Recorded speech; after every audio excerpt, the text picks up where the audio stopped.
afternoon, good evening, whenever you're joining us, welcome. This is the Appreciative Recovery Show. We believe that curiosity, self-compassion, and connection are foundational values that, if cultivated as a daily practice, make any path toward wellness filled with joy and wonder. So my name is Kelly Knox, and I'm the host of this show. And our guest today is Paris Flynn. Paris is an artist and an international business student at Bryant University. She also interns at City Arts, which is a nonprofit that serves the local community with free after-school art programs. So welcome, Paris. Thank you for having me. I'm so excited that you're here. I'm so happy to be here. So we met through the great connector, Jonathan Golding. Yeah. The great connector of all things wonderful. And he introduced us because of our personal passions around kindness, right? So the WAVE Foundation, give a little blurb. Sure. I love to plug my stuff. So the WAVE Foundation is a nonprofit that I started this summer, and that's kind of where we're connected because you have the Kindness Project. Right. And the WAVE Foundation, essentially, right now we do scholarships for kids in the Cape Ann area who are like a shining light of positivity in their community, and give back to their community, whether it's through service projects that they do or volunteer work, or just like working to better their environment. Fabulous. That's exciting. So that's not why we're here. No, it's that's not what we're going to talk about today. No. So we were chatting over coffee, I think last week or something. Yeah. And you had mentioned that you grew up in a household that was sober through 12 steps. Is that correct? Yeah. And so I thought, what a great topic. Who talks about being a child of sober adults? And so maybe just give a little snapshot, like what you think of that. What does that look like for you? Sure. Well, so my parents had very different lifestyles before I was born, but when they had children, they wanted to change their lifestyles a little bit in a way that's more inviting to children. Yeah. So I grew up in a completely sober household, which meant like no one could ever drink in my house, no guests, and so I really wasn't very exposed to like drinking culture at all while I was growing up. So it's been like really interesting getting older and being like immersed in a culture where like it's prominent everywhere you go. Right. You know? The transition from home to college. Yeah. Oh, absolutely. College is a perfect example. Right. It's just black and white and completely opposite there. Yeah. And I grew up in a home of drinkers, so I don't know what that's like. That static environment. Yeah, so when you were younger, did you recognize that your household was different than other households? Because it is such a huge cultural thing, drinking. Yeah, massive, especially in America. Yeah, it's massive. I guess it percolates, you know, like when I was younger, I don't think I noticed it as much just because it's something that you're not really cognizant of when you're really young. And it's not a huge part of your life, but as I got older and would go to my friends' houses, you know, initially one of these thoughts that I had was like, oh, those people are bad, they're doing a bad thing. And it's like, no, it's totally normal. It's just you are only familiar with what you grew up in and the environment that you are used to. So it was just like a bit of a culture shock when I was younger. But now, obviously, it's just the social norm. Yeah. So let's talk a little bit about, let's go back to the college, the transition from a home life, a sober home life. Absolutely. And going away to college. Absolutely. Experiencing that. And like I really would say that was where like I had the most drastic change and challenge, because like at first I was just like in other people's households and it didn't really have that big of an impact on my life. But when I went off to school, that's when I went from living in an environment where there's strictly no alcohol to living in an environment where there's like strictly alcohol. And it was definitely like a really big jump. And growing up with parents who are in the 12-step program, there's this very black and white kind of perspective that at least was like pushed on me when I was growing up. So it was interesting to see like the behaviors of my peers in a way that was like condemned in my household, but like was perfectly like healthy and functional at school. And it just like took me a while to realize like, just because I've been like trained that these certain behaviors like aren't okay doesn't necessarily mean that that's true. You know, like one person's truth isn't everyone's truth. Right. You know, and I grew up in a household where it was like, this is the one truth that everyone has to live by, which just isn't the case. So are your parents flexible with your new, not new, but engaging in college life? Absolutely. Yeah. So I have 4 brothers, but one of my brothers and I grew up like in the same household, and I would say we both had this kind of fear, I guess you could say, of like indulging in that environment, just because of like the negative connotations that like our parents like put on us. But for me, like the transition, I think essentially I just realized that like it doesn't impact me the way that it impacts my parents. And, I think I just grew up with this fear that really was not really well-founded. And I've been able to transition really well. And I was really afraid to, like, expose any of that to my parents because they have this belief that I'll be just like them, Yeah. But that really isn't the case. And I think now they're more understanding that I have a different lifestyle than them, and I'm able to. Yeah. Have you found it difficult to sort of, because you mentioned it a little bit, that to break down that ideology and figure out what's true for me, what's not true for me? Absolutely. Yeah. I think that goes back exactly to what I was saying, where like it's natural, like kids born into a household, you adopt the religion that your parents put on you, like your parents' ideologies, their habits, all their behaviors, you're obviously going to adopt when you're younger because that's just like the environment you exist in, that's where you grow.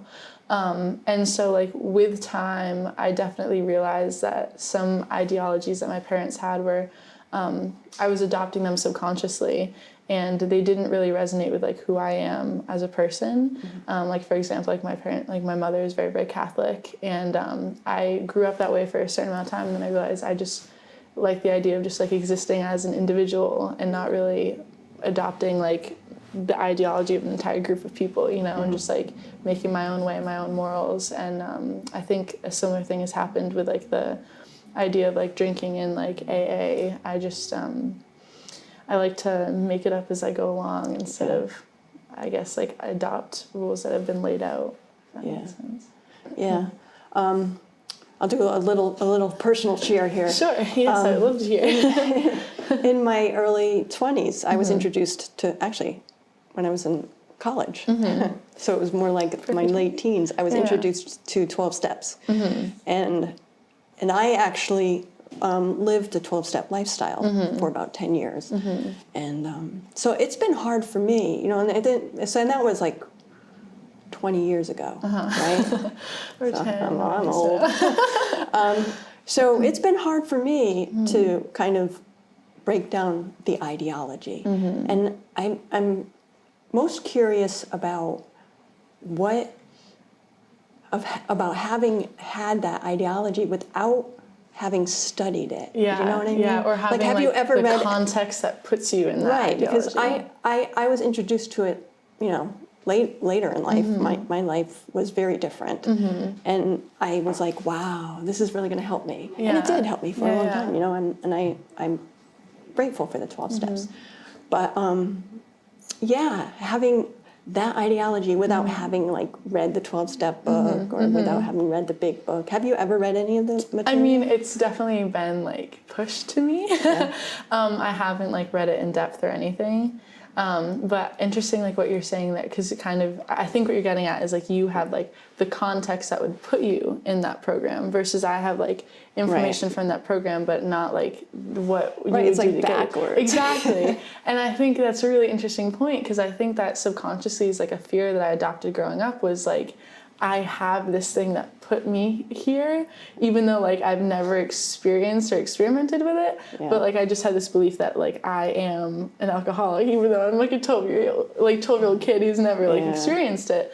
But and that's part of the reason that I'm not really like extremely fond of it for myself, because I think it can put a negative light on someone that doesn't necessarily need to be there. I don't think I understood what you said. Say it again. I'm trying to say it in the most like PC, like polite way.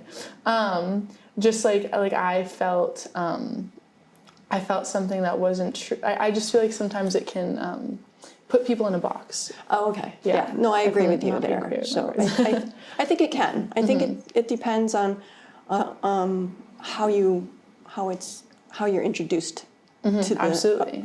lifestyle. So like I was introduced later in life, and you were introduced As a baby. in utero.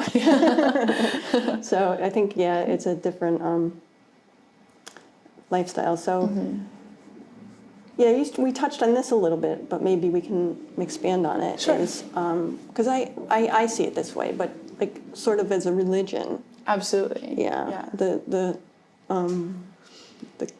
similarities. You want to talk a little bit about it? Absolutely. Well, one thing that's been really has stuck in my mind since our last conversation is I think you put it really beautifully in a way that I haven't really thought about it before, but how a lot of people seek out that program when you're kind of like and this isn't true for everyone, but for some people, when you're just like in a state of desperation, you need like direction, Right. And need guidance, and like, cause like that can be so useful to someone to just like have a guideline of like, this is how you need to live. And that can take so much pressure off, when there's a lot of things overwhelming you, to just like have a path given to you is like really alleviating.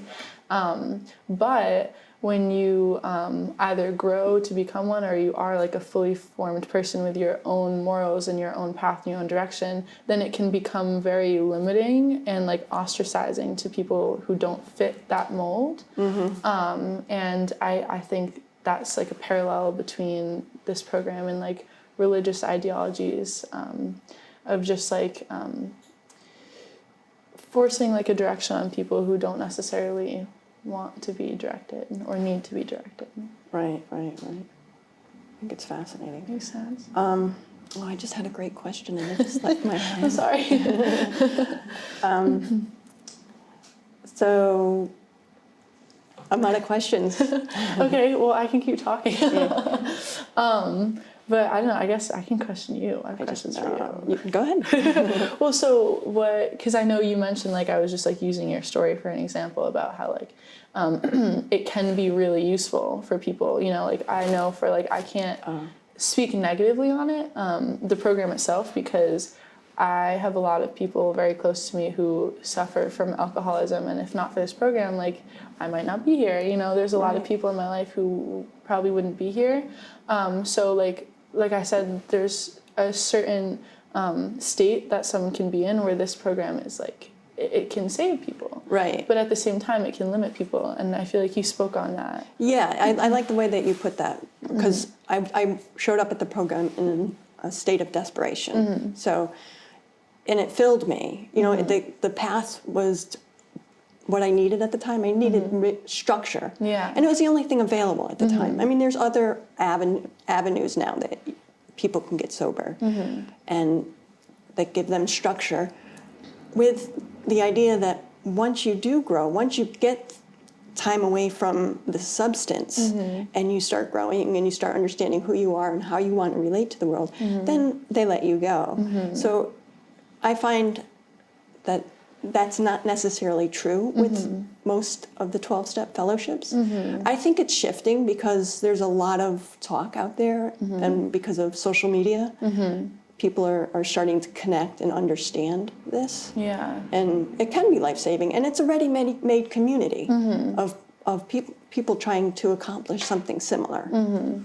So. Well, I guess I wonder, how do you feel about the way that obviously, like, every program is slightly different too, but in your experience, do you feel that the process of like growing and like adopting the skill set from this program and then like being able to like grow out of it, do you think that process is like really good right now, or do you think it could be worked on? Oh, that needs to be graduation improved. process, I guess you could say. So yeah, but there's people out there, and people who still going to 12-step meetings who are trying to sort of shift the culture to more of an opening. So when I walked away from 12 steps, I essentially lost my support group, right?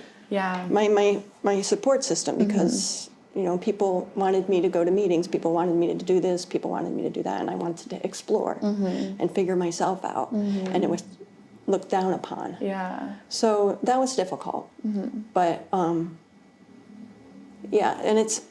to bring it back to you, it's like you're doing the exact opposite.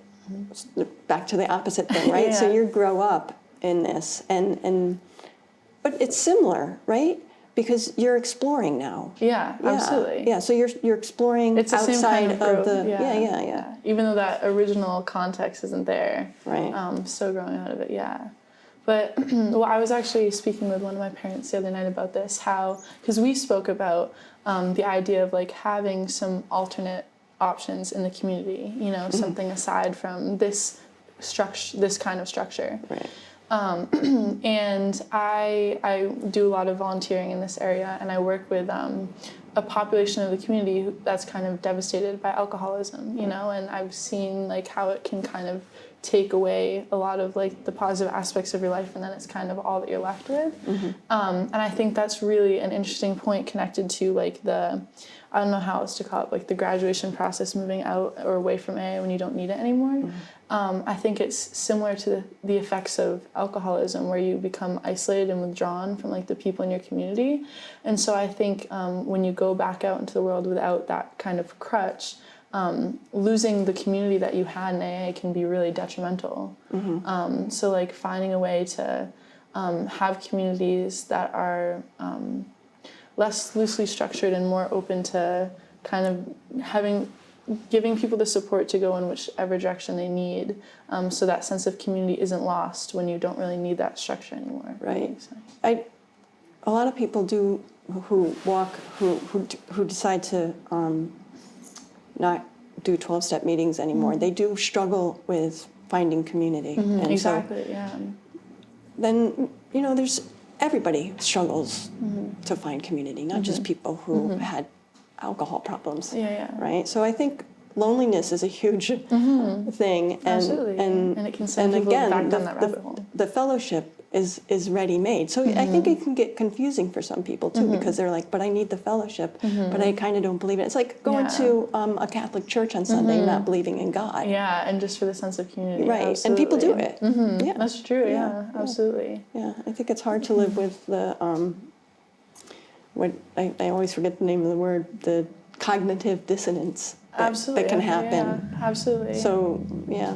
Yeah, and I think it all just goes back to that, like, this was like the main thing that I was kind of not keen to when I was growing up, and one of the things that kind of made me step away from like this ideology that had been forced on me is like how it's kind of binary, and it's like very black and white, and I feel like there isn't in some ways, even though it's anonymous, like there's this stigma that exists, and I feel like I know people who are in the program, been out of the program, have never been in the program, where there's these disconnects, and I wish there could be like a community center, an environment where like those stigmas don't exist inside like the walls of this like community center. And I was speaking to my parent about this the other night, about how there used to be this community center in Gloucester, where it was just for whether you struggle with addiction or alcoholism, or you have a family member who struggles. It was kind of just like this environment where you could just go and play card games or just like communicate and have this sense of like support people who are going through the same struggle as you. But there's no forced, like, there's no structure of like how you heal or how you recover from your addiction. You just have a support group of people. And I think with anything, and I feel like you know this as well, like just having a sense of community and having people to connect to and relate to is really sometimes all it takes. It's really key. Connection really is. Absolutely. Human is connection key. is everything. And some people just don't know how to connect. You can sit in rooms of 100 people and feel lonely. Absolutely. Yeah, and learning how to connect. I read this great study this week on loneliness, and wisdom is an indicator of whether somebody will be lonely or not. That's what the study showed. And does it say that the wiser you are, the lonelier you are? No, the wiser you are, the less lonely you are. And wisdom is actually a skill that you can learn. So I have a question. Does that imply that if you are wise, you spend more time with people, or does that mean that you are more at peace with yourself, so you just don't feel this sensation of loneliness? That's a great question. The study didn't address that question. Okay. But that's actually a really great question. What they're saying is that the resiliency factor that comes into wisdom Okay. is what makes people feel connected to other people, whether they're home alone Okay. Yeah, okay, or sure. in a group of people. Sure. Okay. Yeah. So yeah, I guess it's, yeah. Okay, then that makes sense. Yeah. It's all very interesting. I was actually thinking too, I mean, because there were all these like very strong beliefs that I had that were kind of deconstructed when I went off to college because I had different experiences and stuff. And I know, like, have you read like Walden, Henry David Thoreau? Oh, yeah. And I read that when I was really young, and one of the things he says, there are a lot of things that he says that I liked when I was growing up, but one of them is like how the wise man's drink is water. Yeah. You know, and I was like, and I never need to experience that. Like, I'm so at peace with being fully present in every environment. You know, I don't want to ever be like not fully conscious or fully aware. And I think it's kind of grappling with like alcohol is just such a normalized, integrated part of our society, but it doesn't necessarily need to be, you know? And I feel like there's this pressure that in order to socialize with your peers, you need, and that goes back to that community center that I was talking about, because sometimes people's only social interaction, like they spend their whole day at work and then they go home, going to the bar or going out is like their only time when they interact with people in like a social way. So like creating communities where people can interact and like not feel a need to have this barrier of alcohol, which kind of, in my opinion, I feel like it takes away from your ability to like genuinely connect with people. Yeah, I every time an article or something comes out for a mocktail bar. Do you know what a mocktail bar is? I don't, but I feel like context clues like I have an idea. So it's really fun drinks made without alcohol, and yeah, so mocktail bar. And I keep saying we should that space over on. I don't know, but there's space somewhere. You can describe it physically. It's over pretty by small, the Gloucester stage. Anyway, sure. There's space over there. I'm like, we should put a mocktail bar, and I push it out on Facebook. Yeah, and I feel like the community could really benefit from something like that. And it would be a destination for sober people. Absolutely. And what better place to be than Gloucester? Right, absolutely. And I think, but again, that like there's that like treacherous territory of like, but I don't like the idea of like the black and white. Like, for example, like I can't really take my parents out with me wherever I go, you know, because they're uncomfortable in a certain environment. Where I feel the same way, people who are like fond drinkers would feel uncomfortable in that environment, you know? And this kind of like just a place where you can have like a marriage of the two, where people can exist whichever way they want to and not be stigmatized or judged by the other side, you know? Right, yeah. But I do like that idea. Yeah, let's open a mocktail bar. Let's do it. I'm down. There's one question the question that I forgot earlier. The one that you lost. The one that I lost. It came back to me. Do you have do you have friends whose parents also Absolutely not. No. are sober? No. No? No. Oh. It's a very strange. I mean, it's not like isolating either, because like I'm just very like accustomed to it.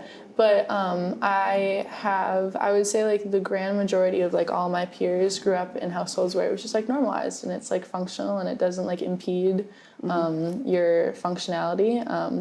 Where it's just like people casually drink. Unfortunately, I do have people that I know who grew up in like harshly alcoholic environments, you know, and it's something. It's not isolating, but like it's interesting to think about, because like I feel like I have the effects of growing up in an alcoholic family. Oh, without growing up in an alcoholic family. You know, I think there's some parallels, even though my parents are sober. There's some things that remain, you know, and don't go away. And I don't know, but it's like I don't want to say like, oh, I relate to you and I understand you, speaking to someone who grew up in an alcoholic family, because like that isn't technically the truth. But I think there are definitely some similarities. Wow, that's very interesting. It's a very interesting note to end on. I want to thank you so much for joining us. This has been a fabulous conversation. And Do you have a website that you want to? I do. The link is really long, so I can't like say right. it. But if you go to Wave Foundation Co. Instagram or Facebook page, the website is linked there. So that's how you can find it. Perfect. So I want to thank everybody for joining us. I hope you enjoyed the conversation as much as I did. You can always find us at www.appreciativerecovery.org. Fancy. And say it.